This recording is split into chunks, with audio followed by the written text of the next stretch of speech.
ኢትዮጵያና የሆነ ኢትዮጵያ የተለያዩ ናቸው። ዶክተር አብይ የሚደግፋት ኢትዮጵያና ቴዲ አፍሮ የሚደግፈው ኢትዮጵያ አይደለም። ክፉ የሆነውን ጥንብ የሆነውን የተጠላውን ዘረኝነትን ቀብረን ኢትዮጵያዊነትን ከፍ እናድርግ።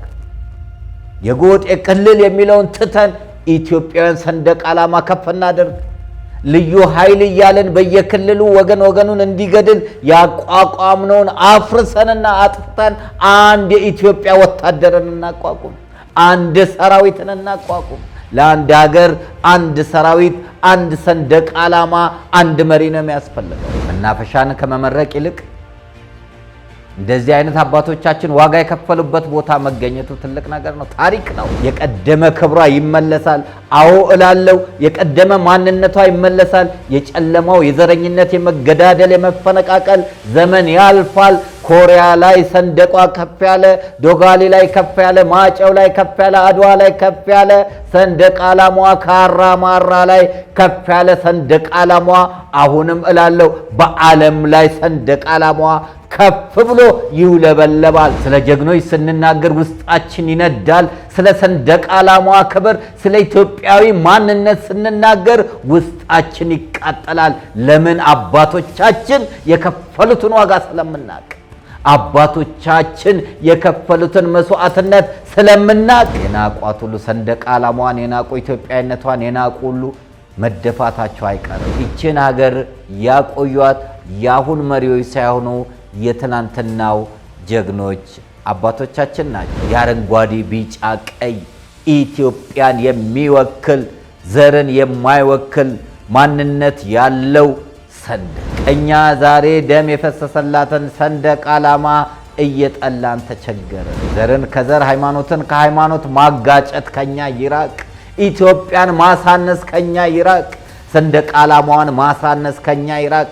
የቀደሙትን የአባቶቻችንን በጎ ሥራ ማሳነስ ከኛ ይራቅ። የክርስቶስ ሰላም ለሀገራችን፣ ቸርነቱ ለሕዝባችን ይሁን። እንደምን ሰንብታችኋል? ይህ ደረጀ ዘወይንዬ ሚዲያ ነው። በሚዲያችን ሀገራዊ፣ ታሪካዊ፣ ሃይማኖታዊ፣ ባህላዊ፣ ወቅታዊ ጉዳዮችና ሌሎችም ይቀርባሉ። አብራችሁን በመሆናችሁ ታተርፋላችሁ። ለሌሎች በማካፈል ቤተሰባዊነትን ያጠናክሩ። መልካም ቆይታ ይሁንላችሁ። በስመ አብ ወወልድ ወመንፈስ ቅዱስ አሐዱ አምላክ አሜን። ክርስቶስ በታላቅ ኃይል ሞትን ድል አድርጎ ተነስቷል። ሰይጣንንም አስሮታል፣ አዳምንም ነፃ አውጥቶታል። ከእንግዲህ በኋላ ደስታና ሰላም ሆኗል። ውድ የደረጀ ዘወይንዬ ሚዲያ ተከታታዮች እንደምን ሰንብታችኋል? ሰላም እግዚአብሔር ከእናንተ ጋር ይሁን። ዛሬ አንድ ቆይታ እናደርጋለን። የቀደሙት አባቶቻችን ዋጋ ከፍለው ያቆዩት ሀገር ለራሳቸው ብቻ ሳይሆን ለሌላ ሀገራትም እጅግ ዋጋ ከፍለዋል። ብዙዎቻችን የምናውቀውና የምንረዳው የኮሪያ ዘማች ሲባል ነው። የኮሪያ ዘማች ቀዳማዊ ኃይለ ሥላሴ ንጉሠ ነገሥት ዘኢትዮጵያ ጃንሆይ ሚያዝያ 4 1945 ዓመተ ምህረት ወደ ኮሪያ በመልካም ንግግር እግዚአብሔርን አስቀድመው ሸኝተዋቸዋል። በቀደም በተደረገው 75ኛ ዓመት ለቃኘው የተዘጋጀ የኮሪያ ዘማቾች ልዩ ዝግጅት ላይ ታድመን ነበረ። መርሃ ግብሩ እጅግ በጣም ደስ የሚል ነው። ኢትዮጵያኖች የከፈሉት ዋጋ የተገለጠበት ነው። ወደዛ ከመሄዳችን በፊት ብዙ እየተነገረ ያለለት በተሻለ ቦታ የተለያየ ቦታ ላይ ለቤት እጦት በቤት እጦት ለተቸገሩ ወገኖቻችን ቤትን እየሰራ እየገነባ የሚገኘው ቴምር ሪል ስቴት ቤት የምትፈልጉ ሰዎች ለወዳጅ ለዘመዶቻችሁ፣ ለእናት ለአባቶቻችሁ አንድም ወደ ሀገር ቤት ስትመጡ በሀገር መኖር መልካም ነውና ሀገራችሁን ስትሹ እግዚአብሔር በፈቀደ ሰዓት መምጣታችሁ አይቀርምና ቤት ግድ ይላል። ምክንያቱም በኢትዮጵያ ውስጥ ትልቁ ውድ የሚባለው ቤት መግዛት ብቻ ሳይሆን የቤት ኪራዩ ራሱ አስቸጋሪ ነው። ቤትን ከፈለጋችሁ ተቀዳሚ ምርጫችሁ ቴምር ሪል ስቴት ይሁን።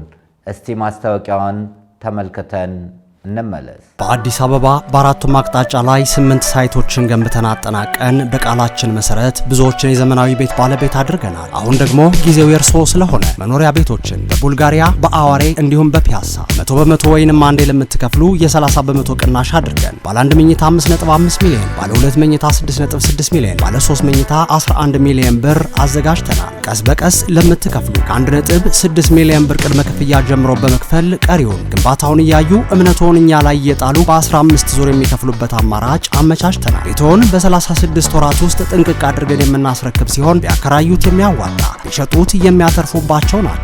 ለዲያስፖራ ደንበኞቻችን ያሉበት ሀገር ሆነው ክፍያ የሚከፍሉበት አማራጭ አመቻችተናል። ውሎንም እዛው ያሉበት ሀገር ሆነው በዲኤችኤል ልከንልዎት ወኪል ሳያስፈልግዎት ቤቶን መግዛት ይችላሉ። ለበለጠ መረጃ 0955 27 7474 ይደውሉ።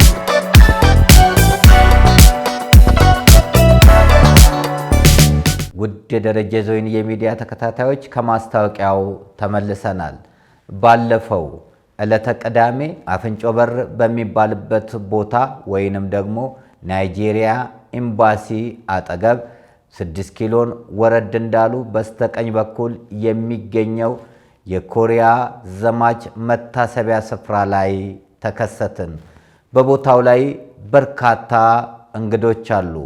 አምባሳደሮች፣ ዶክተሮች፣ የኢትዮጵያ ጥንታዊት ጀግኖች አርበኞች ተገኝተው ነበረ። በዚህ ስፍራ ላይ የኮሪያ ዘማች ቤተሰቦችም ተገኝተዋል። ሕፃናቶችም አረንጓዴ፣ ቢጫ፣ ቀዩን አገልድመው ታይተዋል።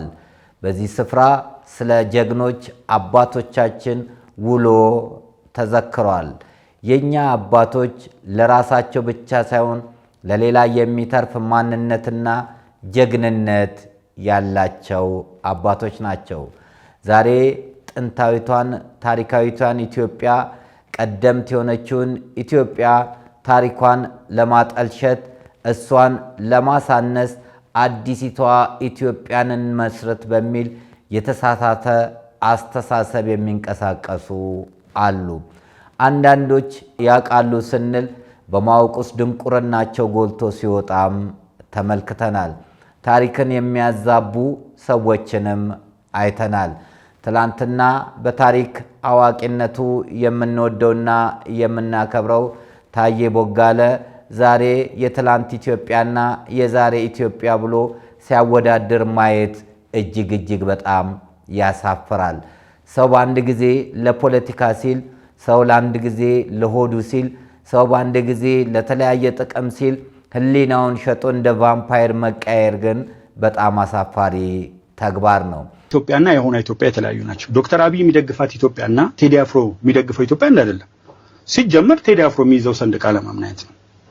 ቀላል እኮ ነው። ምንም ሳትደክም መብት የለው መብቱ ነው። ግን እኔም መተቸት መብት አለኝ። ደስ የሚለው እሱ ነው። ቴዲ የሚፈልገውን የማቀንቀን መብት እንዳለው ሁሉ እኔ ቴዲን የመቃወም መብት አለኝ። ቴዲን የመደገፍ ደግሞ ሌሎች ኢትዮጵያውያን መብት አላቸው። ግን የትኛው ነው አሪፍ ነው? ሞአንበሳ ሁልጊዜ ቴዲ ጋር አለ።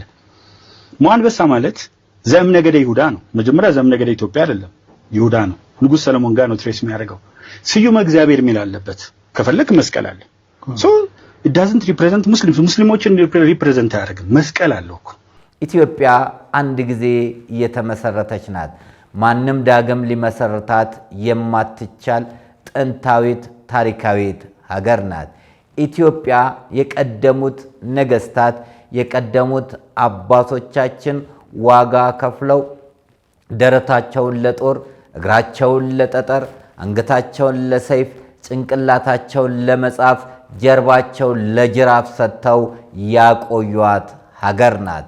ኪነ ህንፃ ቢነሳ፣ ስነ ጽሁፍ ቢነሳ፣ ስነ ፈለክ ቢነሳ፣ ማንኛውንም ጀግንነት ቢነሳ የቀደሙት አባቶቻችን ኢትዮጵያን ይመሩት የነበሩት ነገስታት በከፈሉት ዋጋ ነው ይቺ ሀገር የቆየችው።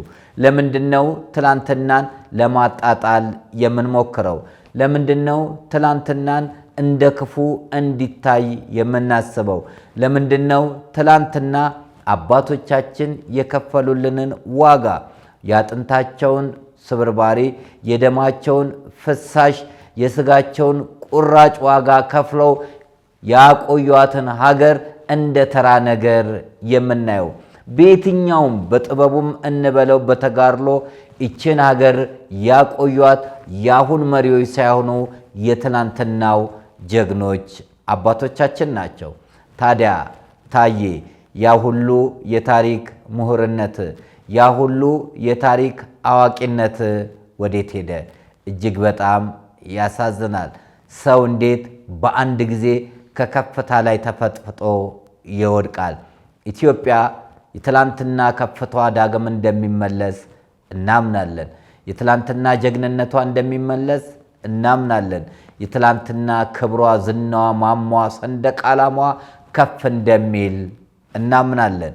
እንግዲህ ቀዳማዊ ኃይለ ሥላሴ ንጉሠ ነገሥት ዘኢትዮጵያ ያደረጉት መልካም ንግግር በዚህ መጽሐፍ ላይ ተከትቧል። ወዳጆቼ በኢትዮጵያ ታሪክ አይደለም በዓለም ታሪክ ነገሥታቶች መልካም የሚሰሩም ክፉም የሚሰሩም ይኖራሉ። በመጽሐፍ ቅዱስ እንኳን ቅዱስ የሆነው ዳዊት 7 ጸጋ የተሰጠው ዳዊት እንደ ልቤ ብሎ እግዚአብሔር ልብ አምላክ ያደረገው ቅዱስ ዳዊት በገና ሲደረድር ከሳኦል አጋንንትን የሚያሸሸው ካለት ከጭንጫ ውሃ የሚያፈልቀው ቅዱስ ዳዊት ጎልያድን በጠጠር የጣለ ቅዱስ ዳዊት እግዚአብሔርን አሳዝኖታል። በ40 ዓመት ንግስናው ዘመን በእጁ ላይ ደም ስላለ ነው ቤቴን አንተ አትሰራውም የተባለ። ጠቢቡ ሰለሞንም ቢሆን ንጉሥ ሰለሞንም ቢሆን እግዚአብሔርን አሳዝኖታል። ነገር ግን በጎ ነገሩ ተጽፏል። በነገስታት ታሪክ ቅዱሳን ነገስታት የሆኑ አሉ። እንደነ ቅዱስ ላሊበላ፣ እንደነ ቅዱስ ይምርሃነ ክርስቶስ፣ እንደነ ቅዱስ ሐርቤ፣ እንደነ ቅዱስ ናኩቶ ለአብ የመሳሰሉ በጎ የሆኑ ደጋግ ነገስታት አሉ። ሃይማኖተኛ የሆኑ ነገስታትም እግዚአብሔርን የሚፈሩ ነገስታትም እንደነ አጤ ሚኒሊክ አይነቱ እንደነ ቀዳማዊ ኃይለ ሥላሴ አይነትም አሉ። ስለዚህ በርካቶች እግዚአብሔር የወደዳቸው እንደ እግዚአብሔር አምላክ ቅዱስ ፈቃድ የሚሄዱ እግዚአብሔርን ተማጽነው ስለሚዋጉ እግዚአብሔርም እየቀደመላቸው ድል እንዲያደርጉ አደረገ። ይሄ ታሪክ እውነት ነው፣ የማንፍቀው እውነት ነው። በ5000 ዓመት የኢትዮጵያ ታሪክ ከንጉሥ ሰብታ ኤሌክትሮነቢር ጀምሮ ያለውን ብንመለከት እኛ ኢትዮጵያውያን የምንታወቅበት ለጠላት እጅ ያለመስጠት፣ አለመንበርከክ፣ ድል አድርጎ መመለስን፣ ሰንደቅ ዓላማዋን ከፍ አድርጎ ማውለብለብ ነው። እንግዲህ ኢትዮጵያውያን ገንዘባችን ዶላር፣ ጀግንነታችን በዓለም ላይ የተመሰከረልን ቀዳማዊ ኃይለ ሥላሴ ንጉሠ ነገሥት ዘኢትዮጵያ ጃንሆይ ወታደሮቹን በሚልኩበት ሰዓት ከ6000 በላይ የሆኑ በዓለም በርካታ ወታደሮች ወደ ኮሪያ ሲሄዱ በቁጥር ብዛት የታወቀው የኢትዮጵያ ጦር በጀግንነት ሲናገሩም እኮ የሄዱበት መሰረታዊ ዓላማ እንዲላል በዓለም ኃያልና አቅም ያለው ደካማን እንዳያጠቃ የተከፈለ መስዋዕትነት ይላል። እደግመዋለሁ። ደስ የሚል ጠንካራ የሆነ ቃል። በዓለም ኃያልና አቅም ያለው ደካማን እንዳያጠቃ የተከፈለ መስዋዕትነት። እኛ ኢትዮጵያውያን ለደካሞች የምንራራ፣ ለደካሞች የምናዝን፣ ከደካሞች ጎን የምንቆም፣ መስዋዕትነትን የምንከፍል ጀግኖች፣ የጀግኖች ልጆች ነን። አባቶቻችን ከሀገራቸው አልፎ ኮሪያ ጭንቀት ውስጥ በሆነችበት ሰዓት፣ መከራ ውስጥ በሆነችበት ሰዓት፣ የሰው ኃይል በሚያስፈልግበት ሰዓት እኛ ኢትዮጵያውያን ኮሪያ ድረስ ዘመትን። ቀዳማዊ ኃይለ ሥላሴ እንዲህ ብለው መልእክታቸውን አስተላለፉ ለኮሪያ ዘማቾች። ግርማዊ ንጉሠ ነገሥት ሚያዝያ 4 ቀን 1945 ዓ.ም የክብር ዘበኛን ጦር ወደ ኮሪያ ጦር ግንባር ሲያሰናብቱ የተናገሩት የሰንደቅ ቃል፣ የሰንደቅ ዓላማ ቃል፣ የአረንጓዴ ቢጫ ቀይ ኢትዮጵያን የሚወክል ዘርን የማይወክል ማንነት ያለው ሰንደቅ። የሰንደቁ ቃል የክልል ቃል አይደለም፣ የጎጥ ቃል አይደለም፣ የዘረኝነት ቃል አይደለም። የሰንደቅ ቃል ሰንደቋ ኢትዮጵያን ስለምትወክል፣ ህዝቡን ስለምትወክል፣ ሃይማኖቱን ስለሚወክል፣ ማንነትን ስለሚወክል ጅማሮን እንዲህ አሉ። እናንት ወታደሮች አሉ ቀዳማዊ ኃይለ ሥላሴ ንጉሠ ነገሥት ዘኢትዮጵያ። የዓለም መንግስታት ማኅበርተኞች የሆኑ መንግስታት ሁሉ ለክብር ግዴታ ለገቡባቸው መሠረታዊ ነገሮችና ለነፃነት ለመከላከል የዓለምን ግማሽ ጎዳና አቋርጣችሁ ለመሄድ ዛሬ ተዘጋጅታችኋል አሉ ንጉሡ ኮሪያ ለሚዘምቱ ጀግኖች ወታደሮች። ቀጠሉና እንዲህ አሉ። መሳፍንቶቻችን፣ ሚኒስትሮቻችን፣ መኳንንቶቻችን ደግሞ ለዚህ ታሪካዊ ለሆነ ሥራ በየበኩላቸው ተካፋይ የሆኑ የሌሎች መንግስቶች እንደራሴዎች ባሉበት ክብር እንዲደረግላችሁ ራሳችን መተን መልእክታችሁን እግዚአብሔር እንዲያቀናላችሁ አስተውሉ። ማን እንዲያቀና? ጉልበታችሁ አላለም፣ ጦራችሁ አላሉም፣ መሳሪያችሁ አላሉም ኃይለ ሥላሴ። እግዚአብሔር እንዲያቀናላችሁ ያንን ምኞት ልንገልጽላችሁና ይህንንም የጦር መለዮ ዓላማ ልንሰጣችሁ በዚህ መገኘትን ፈቀድናሉ። እግዚአብሔር እንዲያሳካላችሁ የቀደሙት ነገሥታት የቀደሙት አባቶቻችን እግዚአብሔርን ስለሚያስቀድሙ ነው ድል አድርገው የሚመጡት። በየትኛውም አጼ ሰርጸ ድንግል ብንል፣ አጼ ካሌብ ብንል፣ እንደዚሁም ዳግማዊ አጤ ምኒልክ ብንል እግዚአብሔርን ስለሚያስቀድሙ መሐላቸው መብርሃን ስለሆነች ድልን አድርገው ይመለሳሉ። እንግዲህ ንጉሠ ነገሥቱ ማጠናቀቂያ ላይ እንዲህ አሉ። እናንተ ወታደሮች የጀግኖች አባቶቻችሁ መንፈስ ይከተላችሁ ብለው መረቋቸው። የቀደሙት ዋጋ የከፈሉት ስለ ኢትዮጵያ ብለው ኢትዮጵያን አሳልፈን አንሰጥም ብለው የ5 ዓመት ወረራን ተቋቁመው ድል ያደረጉ የኢትዮጵያውያን መንፈስ ይከተላችሁ። አድዋ ላይ ተዋግተው ድል ያደረጉ የአባቶቻችሁ መንፈስ ይከተላችሁ። ዶጋሊ ማይጨው ላይ የዘመቱ አባቶቻችሁ መንፈስ ይከተሏችሁ አሏችሁ። በጦር ሜዳም ክንዳችሁ ለኢትዮጵያ ነፃነት ብዙ ሺህ ዓመታት በፊት ጀምሮ የተጋደሉትን ያጸናል፣ ልባችሁንም ያበረታል አሉ ቀዳማዊ ኃይለ ሥላሴ ወታደሮቹን ሲሸኙ።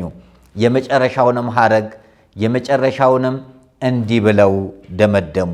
የጀግንነት ሥራችሁን ለመፈጸም ኃይል እንድታገኙና ሥራችሁንም ከፈጸማችሁ በኋላ ወደ ተወደደች አገራችሁ ለመመለስ እንድትበቁ ሁሉን የሚችል አምላክ ይጠብቃችሁ ብለው በምርቃት አጠናቀቁ። ሁሉን የሚችል ኤልሻዳይ አማኑኤል መድኃኔ ዓለም እሱ ይከተላችሁ ብለው ሸኝተው እሱ በድል እንዲመልሳቸው በምርቃት አጠናቀቁ። የኮሪያ ዘማቾች ይሄንን የቀዳማዊ ኃይለ ሥላሴ የንጉሠ ነገሥቱን ቃል ተቀብለው ለመጀመሪያ ጊዜ ከ6000 በላይ ጦር ወደ ኮሪያ ዘመተ። ኮሪያ አየር ንብረቱን አያውቁትም። ኮሪያ መልክዓ ምድሩን አያውቁትም። ኮሪያ ቋንቋውን አያውቁትም።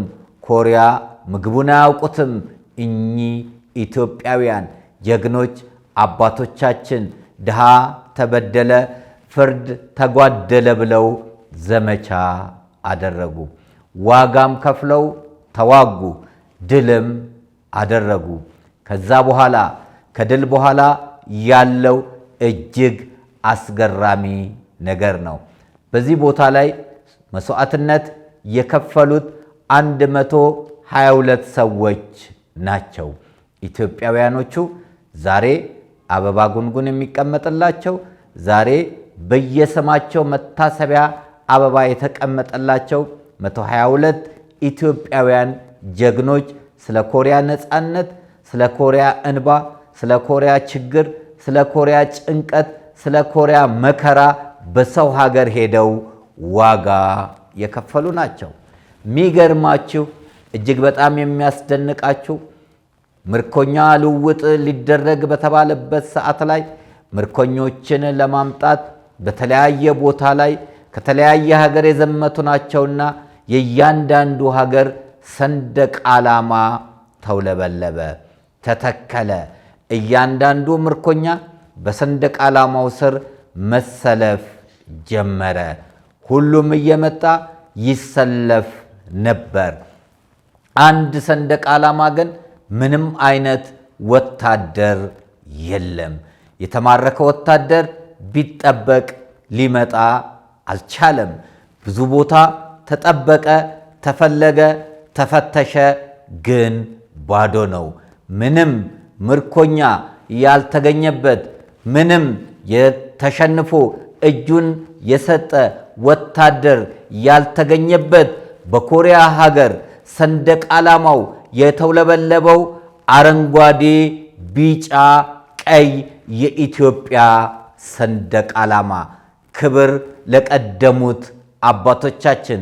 ጃንሆይ በምርቃት የሸኟቸው የአባቶቻችሁ መንፈስ ያበረታችኋል ብለው ያጸኗቸው ምርቃታቸው ደርሶ እግዚአብሔር ቸርነቱ ቀድሞ አንድም ኢትዮጵያዊ በኮሪያ ዘመቻ ሳይማረክ ተመለሱ።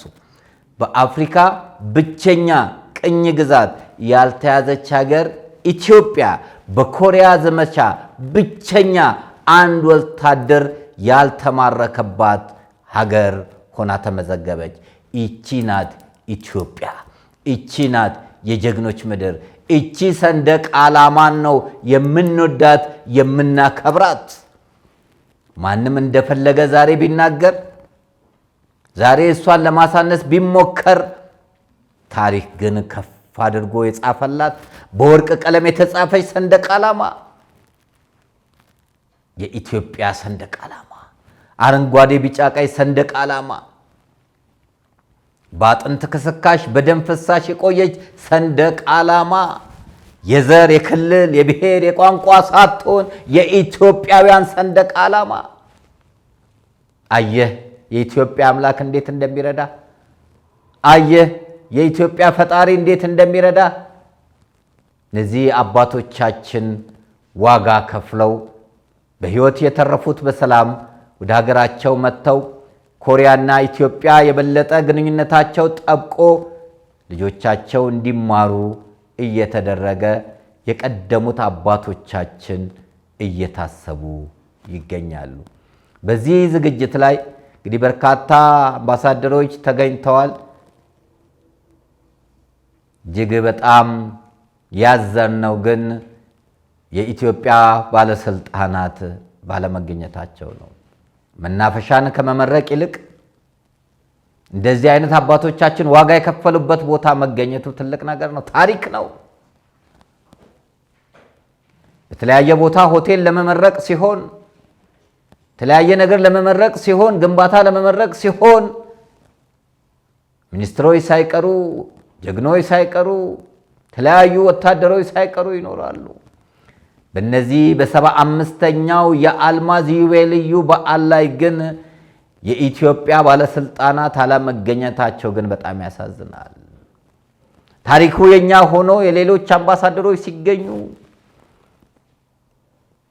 ታሪኩ የኛ ሆኖ በእኛው ምድር ላይ በእኛው ከተማ ላይ አድምቀን አጉልተን ማሳየት ሲገባን የኢትዮጵያን የጀግንነት ውጤት፣ የኢትዮጵያን የተጋድሎ ውጤት፣ የኢትዮጵያን የሥራ ውጤት ልናጎላው ሲገባ ሚዲያዎች ወዴት ነው ያላችሁት? ኳስ የምትዘግቡ ሚዲያዎች ወዴት ነው ያላችሁት? ባለስልጣናትን የምትከተሉ ሚዲያዎች ወዴት ነው ያላችሁት? ምን ነው በቦታው ላይ ተገኝታችሁ አባቶቻችን የከፈሉትን ዋጋ ለትውልዱ የኛ አባቶች ለሀገራቸው ብቻ ሳይሆን ለውጭ ሀገራትም ዋጋ እንደሚከፍሉ ለምን መግለጽ አልፈለጋችሁም? የቀዳማዊ ኃይለ ሥላሴ ስም እንኳን በአግባቡ አልተነሳም። በሳቸው ዘመን የሆነ እኮ ነው ይሄ። እንዴት ነው የምንዋሸው? እንዴት ነው ታሪክን ለማሳነስ የምንጥረው? ለምንድን ነው የምንጠላው? በጎ የሆኑትን ነገሮች ለምን አናይም? ጥቁር ብላክቦርድ ላይ ነጭ ነጥብ ካለ ነጩን ከሸፈነው እኮ ጥቁሩ በሙሉ ይታያል። በዓለም ላይ ስህተት ያልሰራ ማን አለ? አይደለም ዓለማዊ መሪዎች ቅዱሳን የተባሉ አባቶቻችን እኮ በድለዋል። በምድር ላይ ከእናታችን ከመቤታችን ከቅድስት ድንግል ወላዲት አምላክ በስተቀር ኃጢአትን ያልሰራ ማን አለ? አበብዙኃን አብርሃም ነውን? እግዚአብሔርን በድሏል። ሶምሶን ነውን? ደሊላ ጋር ሄዷል። ማን ነው እግዚአብሔርን ያላሳዘነ? በሐሳቧም በሥጋዋም ድንግል ቅድስት ክብርት ልዕልት የሆነችው ወላዲት አምላክ ብቻ ናት።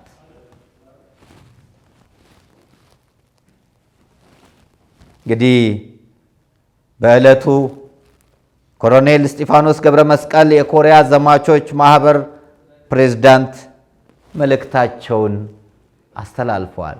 ጥቂት ናቸው በሕይወት የቀሩት። እነዚህን አባቶቻችንን የበለጠ ክብር ልንሰጣቸው ይገባል። እንግዲህ በቦታው ላይ የተለያዩ መልእክታት ሲተላለፍ ነበረ። የኢትዮጵያ የኢፌዴሪ ፕሬዝዳንት መልእክት ውክልና መተላለፉ ግን እጅግ በጣም አስገርሞናል። ክቡር ፕሬዝዳንቱ መገኘት ባይችሉ እንዴት የእሳቸው መልእክት ሊያነብ የሚችል ሰው እንኳን መላክ አልተቻለም? መልእክተኛ የተላካችሁ ተብሎ እስኪጠየቅ ድረስ በስፒከር መልእክተኛ ሳይኖር እዛው ያለው ሰው እንዲያነበው መደረጉ ግን እነዚህ ሁሉ አምባሳደሮች፣ እነዚህ ሁሉ የክብር እንግዶች ባሉበት ቦታ ላይ የኢትዮጵያን የኢፌዴሪ ፕሬዝዳንት መልእክት የሚያነብሰው መጥፋቱ በጣም ያሳዝናል። ይህ የሚያሳየው የኮሪያ ዘማቾችን ድል ማሳነስ፣ ይህ የሚያሳየው ትኩረት አለመስጠት፣ እንዳይበላ ግፋው እንዳያማ ጥራው አይነት አካሄድ ነው። በክብር በስርዓቱ መልእክት ሊተላለፍ ይገባ ነበረ። በዚህ ቦታ ላይ በርካታ ሊገኙ የሚገባቸው ጀግኖች አትሌቶቻችን መጠራት ነበረባቸው፣ ወይንም ደግሞ መገኘት ነበረባቸው።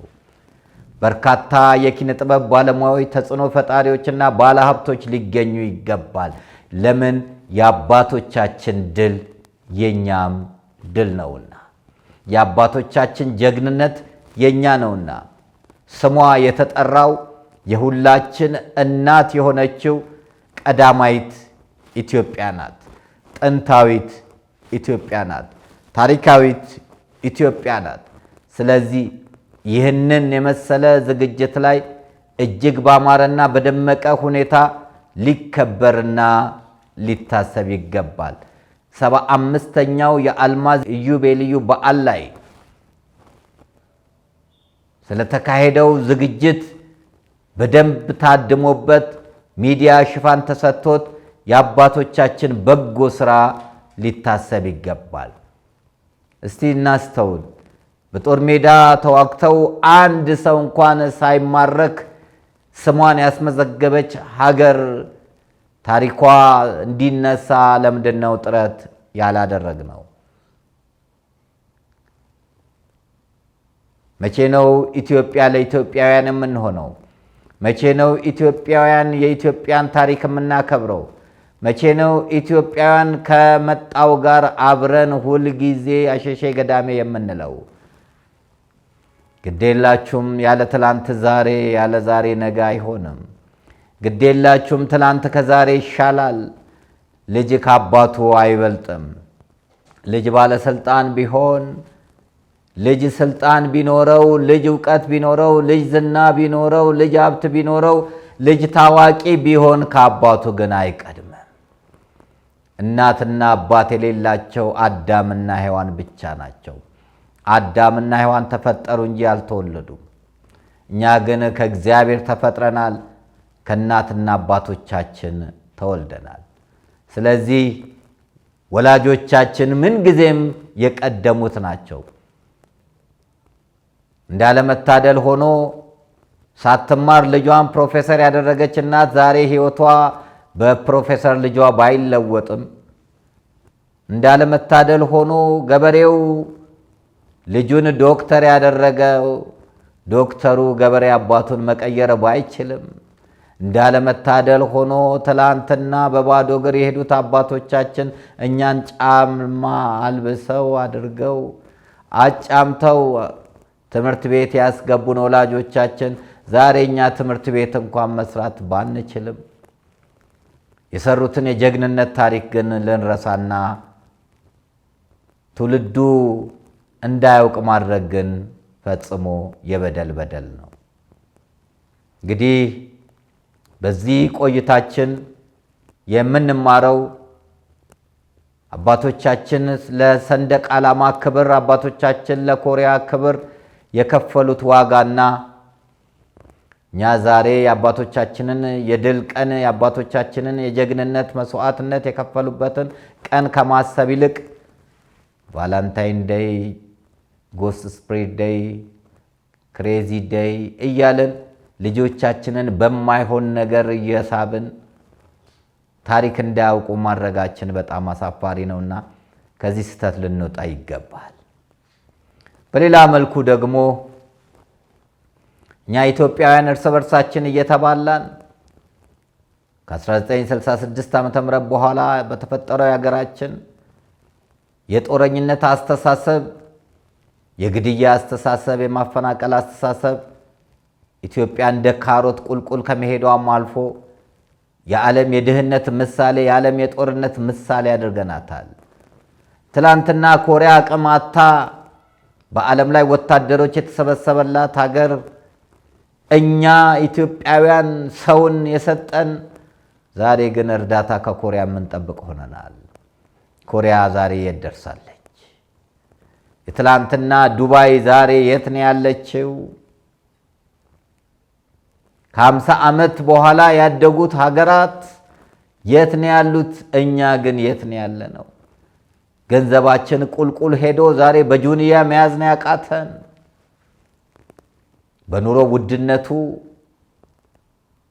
በትምህርት ማጣቱ፣ በእንግልቱ፣ ስቃዩ፣ መከራው፣ ጦርነቱ፣ ደም መፋሰሱ ሁሉ በረታብን።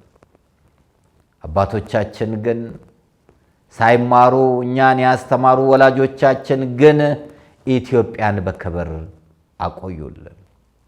እኛ ዛሬ እያጠፋን ተቸገረን። እኛ ዛሬ እያወደምን ተቸገረን። እኛ ዛሬ ደም የፈሰሰላትን ሰንደቅ ዓላማ እየጠላን ተቸገረን። እዚህ አባቶቻችን በፍቅር ፈረሃ እግዚአብሔር ስላላቸው፣ አምልኮት ስላላቸው፣ እግዚአብሔርን ስለሚወዱ፣ ኢትዮጵያን ስለሚወዱ በአንድነት ተጋምደውና ታሳስረው አንድ ሆነው አድዋ ላይ እንደዘመቱ፣ ማይጨው ላይ እንደዘመቱ፣ ኮሪያም ላይ ዘምተው ተዋጉ። በዘር አልሄዱም። ኢትዮጵያን ወክለው ነው የሄዱት። ኦሮሞን ወክለው አልሄዱም። አማራን ወክለው አይደሉም። ትግራይን ወክለው አልሄዱም። ወላይታ ብለው አልሄዱም። የሄዱት ኢትዮጵያውን ወክለው ነው። 122ቱ ወታደሮች መስዋዕት የሆኑት ውስጥ የኦሮሞ ደም የለበትም። የኦሮሞ አጥንት የለበትም። የትግራይ አጥንት የለበትም። የአማራ አጥንት የለበትም። አድዋ ላይ አጥንታቸው እንደረገፈ ሁሉ ኮሪያም ላይ አጥንታቸው የረገፈው ኢትዮጵያውያን ሰንደቅ ዓላማዋን ይዘው ነው። ስለዚህ መከፋፈል ከኛ ይራቅ። በዘረኝነት መጣላት ከኛ ይራቅ። ዘርን ከዘር ሃይማኖትን ከሃይማኖት ማጋጨት ከኛ ይራቅ። ኢትዮጵያን ማሳነስ ከኛ ይራቅ። ሰንደቅ ዓላማዋን ማሳነስ ከኛ ይራቅ። የቀደሙትን የአባቶቻችንን በጎ ሥራ ማሳነስ ከኛ ይራቅ። ታሪክ ሰርተዋል።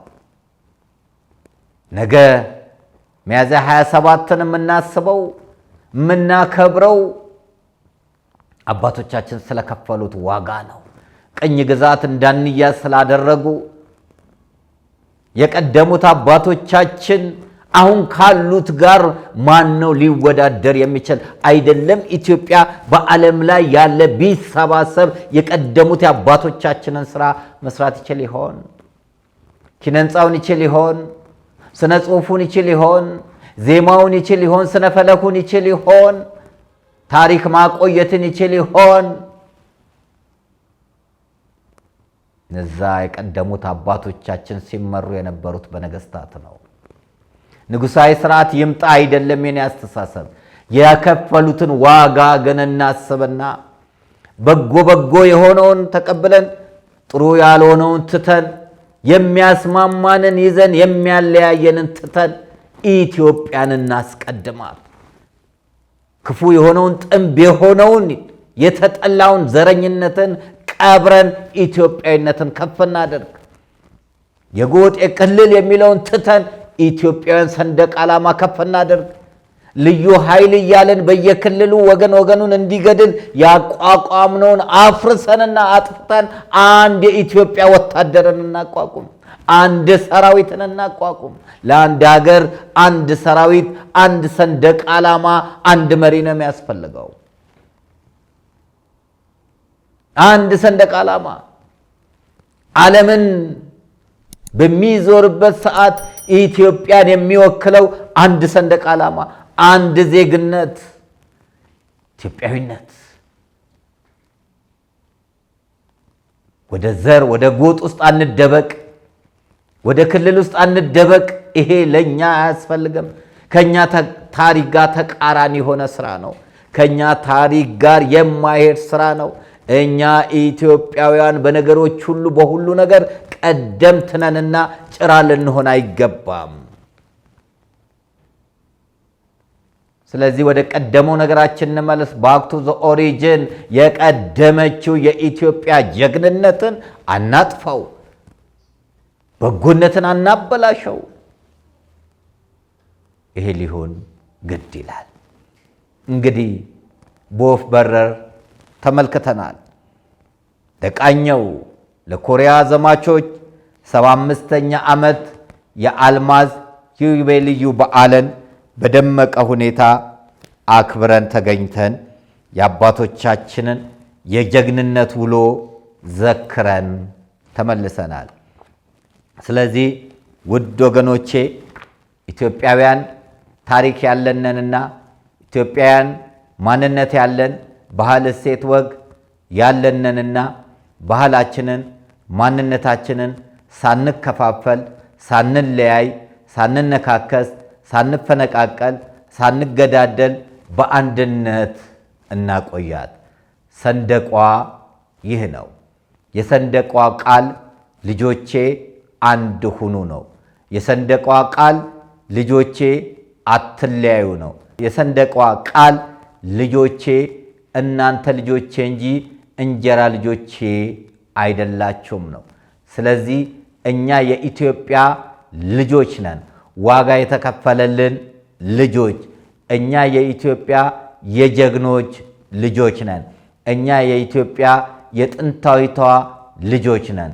ስለዚህ ልጆች እስከሆን ድረስ አንድ ሆነን በአንድነት ተጠናክረን አገራችንን ኢትዮጵያ የምንለውጥበትን መንገድ የምናሳድግበትን መንገድ ከትላንትና ተምረን ከትላንትና መገዳደል፣ ከትላንትና መለያየት፣ ከትላንትና መፈነቃቀል፣ ከትላንትና ዘረኝነት ውስጥ ወጥተን በአንድነት በቁጭት ዱባይ በ50 ዓመት ውስጥ የደረሰች፣ ኮሪያ በ50 ዓመት ውስጥ የደረሰች፣ እንደዚሁም ደግሞ እስራኤል በዚህ 75 ዓመት ውስጥ የደረሰች እኛ የ5000 ዓመት ታሪክ ያለን ኢትዮጵያውያን እስከ መቼ በጦርነት፣ እስከ መቼ በድርቅ፣ እስከ መቼ በመለያየት፣ እስከ መቼ በስደት፣ እስከ መቼ በክፋት ለሌሎች ክፉ ምሳሌ እንሆናለን?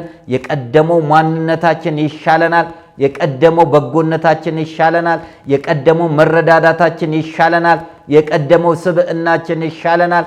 የቀደመው ፍርሃ እግዚአብሔርነታችን ይሻለናል ብለን ጸንተን ልንቆም ይገባል። ኢትዮጵያ ናት። ኢትዮጵያ ድጋሚ የምትመሰረት አዲስ ኢትዮጵያ የለንም። ኢትዮጵያ የቀደመችው ኢትዮጵያ የምትቀድመው ሀገር እቺ ትላንትና አባቶቻችን ዋጋ የከፈሉላት ሀገር ናት። አዎ የነ አጼ ካሌብ ሀገር ናት። የነ ንጉሥ ባዜን ሀገር ናት። የነ አጼ ዘርዓ ያዕቆብ ሀገር ናት። የነ አጼ ቴዎድሮስ ሀገር ናት። የነ ዳግማዊ ምኒልክ ሀገር ናት። የነ አጼ ሰርጸ ድንግል ሀገር ናት። አዎ ለ222 ዓመት ጎንደር ስርወ መንግስት የሆነባት ሀገር ኢትዮጵያ፣ ለ333 ዓመት የዛግዌ ስርወ መንግስት የሆነባት ሀገር ኢትዮጵያ። አዎ ያቺ ኢትዮጵያ የኛ ኢትዮጵያ ናት። የኛ ኢትዮጵያ ናት። ስነ ጽሑፉን ብናይ፣ ዜማውን ብናይ የቀደመችው ኢትዮጵያ የኛ ኢትዮጵያ ናት። ኢትዮጵያ አትለወጥም። ኢትዮጵያ አትንቋሸሽም። ኢትዮጵያን አምጥተን ለአንድ ሰው የምንሰጣት ስጦታ አይደለችም። ስለዚህ ቆም ብለን ልናስብ፣ በኢትዮጵያዊነት ላይ ልንደራደር የሚገባ ጉዳይ አይደለችም። ኢትዮጵያ የሁላችንም ናት። ለምን? የሰጡን የቀደሙት አባቶቻችን፣ ዋጋ ከፍለው የሰጡን አባቶቻችን ናቸው። እንኳን ለኛ ለሌላ የተረፈች ሀገር ናት ኢትዮጵያ። ደግሞም እላለው የቀደመ ክብሯ ይመለሳል። አዎ እላለው የቀደመ ማንነቷ ይመለሳል። የጨለማው የዘረኝነት፣ የመገዳደል፣ የመፈነቃቀል ዘመን ያልፋል። ኮሪያ ላይ ሰንደቋ ከፍ ያለ፣ ዶጋሊ ላይ ከፍ ያለ፣ ማጨው ላይ ከፍ ያለ፣ አድዋ ላይ ከፍ ያለ ሰንደቅ ዓላማዋ፣ ካራ ማራ ላይ ከፍ ያለ ሰንደቅ ዓላማዋ አሁንም እላለው በዓለም ላይ ሰንደቅ ዓላማዋ ከፍ ብሎ ይውለበለባል። በአፍሪካ ብቸኛ ቅኝ ግዛት ያልተያዘች ኢትዮጵያ ዳግም ታሪኳ ጎልቶ ይወጣል። አዎ በኮሪያ ላይ አንድ ወታደር ያልተማረከባት ኢትዮጵያ ሰንደቋ ከፍ ብሎ እንደተውለበለበ አሁንም ኢትዮጵያ በከፍታ ማማ ላይ ቆማ ሰንደቋ ከፍ ብሎ ይውለበለባል። ይሄ አይቀርም። ይሄ የመከራው፣ ይሄ የጭንቀት፣ ይሄ የዘረኝነት፣ ይሄ የምንገዳደልበት ዘመን ያልፋል። በኢትዮጵያዊነት መቼም ይሁን መቼ ተስፋ አትቁረጡ። አረንጓዴ፣ ቢጫ፣ ቀይ ሰንደቅ ዓላማችሁን መቼም ይሁን መቼ አትጥሉ። ኢትዮጵያዊነታችሁን ውደዱ። አንገታችሁን አትድፉ። ይሄ የኛ ቃል ሳይሆን አባቶቻችን ዋጋ የከፈሉት ቃል፣ የነሱ መንፈሳቸው ይረዳናል። የትላንትና ኮሪያ አብሮ የዘመተ እግዚአብሔር ከኛ ጋር ይዘምታል። ትላንትና የናግራንን እሪታ ለማስታገስ ከአጼ ካሌብ ጋር የዘመተ እግዚአብሔር ከኛም ጋር ይዘምታል። ትላንትና ቱርኮችን ለመደምሰስ ከአጼ ሰርጸ ድንግል ጋር የዘመተ እግዚአብሔር ከኛም ጋር ይዘምታል። ትላንትና ጣሊያንን ለማሳፈር ከአጤ ምኒልክ ጋር የዘመተ እግዚአብሔር ከኛም ጋር ይዘምታል። ትላንትና ግብፅን ለማሳፈር ከአጼ ዮሐንስ ጋር የዘመተ እግዚአብሔር ከኛም ጋር ይዘምታል። ትላንትና ግራኝ መሐመድን ለማሳፈር ከአጼ ገላውዲዮስ ጋር የዘመተ እግዚአብሔር ከኛም ጋር ይዘምታል። ትላንትና ካቶሊክን ሲያውጁ የነበሩትን ለማስወገድ የዘመተ እግዚአብሔር ከአጼ ፋሲል ጋር የዘመተ እግዚአብሔር ከኛም ጋር ይዘምታል። የነሱ እግዚአብሔር የኛ አምላክ ነው። ስለዚህ ድህነት ላይ እንዘምታለን። ስለዚህ ዘረኝነት ላይ እንዘምታለን። ስለዚህ ክፉ ነገር ላይ እንዘምታለን። ጎጥነት ላይ እንዘምታለን። የኢትዮጵያን ሰንደቅ ዓላማ ከፍ አድርገን እናውለበልባለን። ኢትዮጵያ ለዘላለም በክብር ትኖራለች። ለዛሬ በዚህ ላይ አበቃን። እግዚአብሔር ቢፈቅድና ቢረዳን በሚቀጥለው ሌላ ዝግጅት ይዘን እንቀርባለን። ነገ የኢትዮጵያ ጀግኖች አባቶቻችንና እናቶቻችን ስለ ኢትዮጵያ ክብር፣ ስለ ኢትዮጵያ ድል ከቤተ ክርስቲያን ሳይቀር አቡነ ጴጥሮስ መትረየስ ከፊታቸው ተደቅኖ ምድሪቷን እየገዘቱ ደረታቸውን ለመትረየስ የሰጡ ጀግና አባቶቻችን ሆዴ ይሙላ ደረቴ ይቅላ ያላሉ ለሰንደቋ ክብር መስዋዕትነትን የከፈሉ አባቶቻችን ከ1928 እስከ 1933 5 ዓመት የጣሊያን ወረራ ለ40 ዓመት በኋላ ቆይቶ መጥቶ ኢትዮጵያን ሊበቀላት ያሰበውን ጣሊያንን ያሳፈሩ የካቲት 12 በአንድ ቀን ብቻ ከ30 ሺህ በላይ ጦር ኢትዮጵያውያን ደማቸው እንደ ጎርፍ ፈሶ ኢትዮጵያን ያቆዩልን ታላቁ ቀን ሚያዝያ 27 ነገ ይከበራል።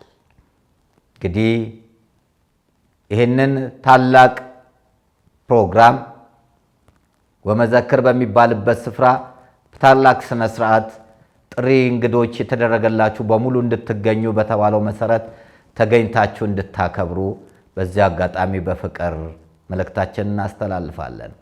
የአባቶቻችን ልጆች ይሆናችሁ፣ የጀግኖች ልጆች ይሆናችሁ፣ ኢትዮጵያን የምትወዱ ሰንደቅ ዓላማዋን የምትወዱና የምታከብሩ ኢትዮጵያና ሰንደቅ ዓላማዋን የምታስቀድሙ ዘረኝነትን የምትጸየፉ ወገኖቼ ሻማ አብረታችሁ የአባቶቻችሁን ድል በክብር አስቡ። አክብሯቸው የቀደሙት አባቶቻችንን፣ አክብሯቸው የቀደሙ እናቶቻችንን፣ አክብሯቸው የቀደሙ መሪዎቻችንን፣ አክብሯቸው የቀደሙ ዋጋ የከፈሉ ጀግና ኢትዮጵያውያንን። ስለ ጀግኖች ስንናገር ውስጣችን ይቃጠላል። ስለ ጀግኖች ስንናገር ውስጣችን ይነዳል። ስለ ሰንደቅ ዓላማዋ ክብር፣ ስለ ኢትዮጵያዊ ማንነት ስንናገር ውስጣችን ይቃጠላል። ለምን? አባቶቻችን የከፈሉትን ዋጋ ስለምናቅ፣ አባቶቻችን የከፈሉትን መስዋዕትነት ስለምናቅ፣ ስለሚገባን፣ ኢትዮጵያዊነት ስለሚገባን፣ የሰንደቋ ክብር ስለሚገባን የናቁሽ ሁሉ ወደ እግርሽ ይወድቃሉ አለ ኢሳይያስ ለድንግል ማርያም። የናቋት ሁሉ ሰንደቅ ዓላማዋን የናቁ ኢትዮጵያዊነቷን የናቁ ሁሉ መደፋታቸው አይቀርም። ኢትዮጵያ ግን ትቀጥላለች። ኢትዮጵያው ትቀጥላለች። አዎ ኢትዮጵያ ወደፊትም ትቀጥላለች። ኢትዮጵያ ትጠፋለች ያሉ ጠፍተዋል። ኢትዮጵያ ትፈርሳለች ያሉ ፈርሰዋል። ኢትዮጵያ ቀን ትቀጥላለች። እግዚአብሔር ቸርነት፣ የእናታችን የእመቤታችን የቅድስት ድንግል ማርያም አማላጅነት፣ የጻድቁ አባቴ የአቡነ ሲኖዳ ተራዳይነት አይለየን። ሰላም ለኢትዮጵያ ይሆን። አሜን። በአዲስ አበባ በአራቱም አቅጣጫ ላይ 8 ሳይቶችን ገንብተን አጠናቀን በቃላችን መሰረት ብዙዎችን የዘመናዊ ቤት ባለቤት አድርገናል። አሁን ደግሞ ጊዜው የእርስዎ ስለሆነ መኖሪያ ቤቶችን በቡልጋሪያ፣ በአዋሬ እንዲሁም በፒያሳ 100% ወይንም አንዴ ለምትከፍሉ የ30% ቅናሽ አድርገን ባለ 1 መኝታ 5.5 ሚሊዮን፣ ባለ 2 መኝታ 6.6 ሚሊዮን፣ ባለ 3 መኝታ 11 ሚሊዮን ብር አዘጋጅተናል። ቀስ በቀስ ለምትከፍሉ ከ1.6 ሚሊዮን ብር ቅድመ ክፍያ ጀምሮ በመክፈል ቀሪውን ግንባታውን እያዩ እምነቶን እኛ ላይ ጣሉ በ15 ዙር የሚከፍሉበት አማራጭ አመቻችተናል። ቤቶን በ36 ወራት ውስጥ ጥንቅቅ አድርገን የምናስረክብ ሲሆን ቢያከራዩት የሚያዋጣ ቢሸጡት የሚያተርፉባቸው ናቸው። ለዲያስፖራ ደንበኞቻችን ያሉበት ሀገር ሆነው ክፍያ የሚከፍሉበት አማራጭ አመቻችተናል። ውሎንም እዛው ያሉበት ሀገር ሆነው በዲኤችኤል ልከንልዎት ወኪል ሳያስፈልግዎት ቤቶን መግዛት ይችላሉ። ለበለጠ መረጃ 0955 27 7474 ይደውሉ።